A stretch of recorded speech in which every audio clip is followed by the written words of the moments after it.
Saya bertekad untuk memberantas korupsi dari Indonesia. Memang saya minta pengertian. Masalahnya sudah sangat berat, tidak bisa dalam 1-2 hari. Saya tidak punya tongkat Nabi Musa, saya tidak punya. Dan kita punya sistem.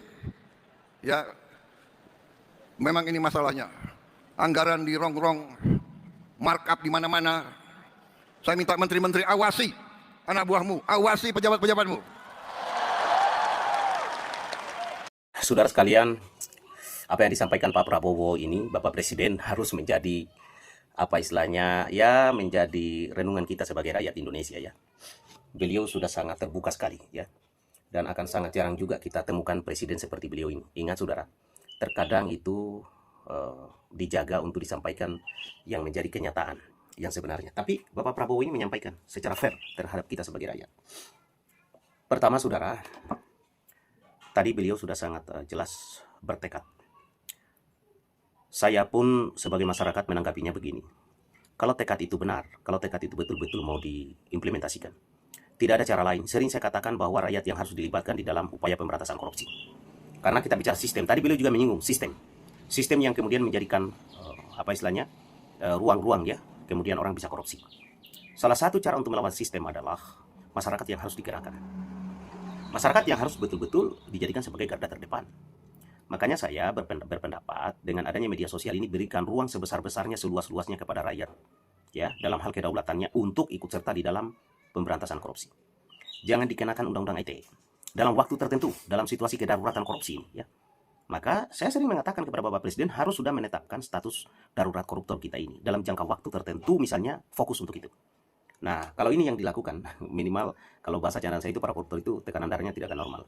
Selama ini tidak dilakukan, selama itu pula oknum-oknum ini ya mereka paling hanya berpikirnya sudahlah kan kita tunggu saja ini ya 2029 lalu kita mulai lagi mengatur posisi. Saya mencurigai ada hal yang dipikirkan hal-hal begitu di dalam apa istilahnya strategi para koruptor. Bahkan saya sudah menjadi sedikit apa istilahnya ya, bukan pesimis atau ragu, tapi ada rasa was-was. Mungkin setelah beliau ini, kalau ini tidak beres di eranya Pak Prabowo, aduh repot ini negara ini ya. Nah sehingga ini dimungkinkan masyarakat lama-lama akan berada pada puncak kejenuhan. Nah lama-lama orang akan berpikir apa guna dan manfaatnya dulu kita bersatu mendirikan negara dan bangsa ini yang kita cintai, tetapi ternyata ada oknum-oknum kelompok tertentu yang membangun kekuatan ya, solidaritas mereka oke, lalu mereka memanfaatkan posisi mereka untuk kepentingan pribadi kelompok dan golongan mereka. Ini kan mengkhianati sebenarnya cita-cita atau komitmen awal pendirian bangsa ini oleh daerah-daerah yang kita kenal dengan istilah kesultanan dan kerajaan. Nah bagi saya koruptor ini pengkhianat.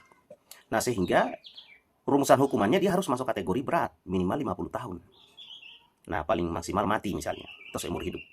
Kalau ini yang diterapkan, orang berpikir Pak, kalau dia usianya 20 tahun, mau masuk penjara 50 tahun, boleh sudah habis 70 tahun kan. Nah ini salah satu cara. Saya juga tidak bersepakat kalau hukuman mati, tapi harus ada namanya batas minimal yang maksimal juga, hukumannya 50 tahun minimal. Sehingga dia mau cari pengacara pun misalnya, pengacara itu akan bilang bahwa saya bisa bantu Anda ini, tapi paling 50 tahun. Saya yakin kalau itu dilakukan, nggak akan ada orang yang berani untuk mengajak korupsi, yang diajak juga nggak akan berani ikut. Jadi simpel saja, harus dikunci begitu. Tapi kalau model kayak sekarang misalnya 10 tahun, 20 tahun, tambah apalah segala macam, hari-hari besar segala macam, dikurang-kurangi. Itu lama-lama orang berpikir begini, kalau hanya 10 tahun, tambah-tambah, dikurangi jadi 7 tahun, ya sudahlah korupsi 2 triliun. Atau istrinya koruptornya dia akan bilang bahwa korupsi saja 1 triliun, kau masukkan paling 10 tahun, anggap saja itu merantau. Iya kan? Merantau pun nggak akan kau merantau di mana nggak akan kau dapat uang begitu. Nah ini, saudara, bagi saya, kalau pemahaman saya, maka saya bermohon terhadap Presiden Pak Prabowo agar apa istilahnya tekad itu tadi digerakkan masyarakat, ya digerakkan. Masyarakat harus dijadikan sebagai garda terdepan karena mereka ini tahu ini siapa yang korupsi di Indonesia ini.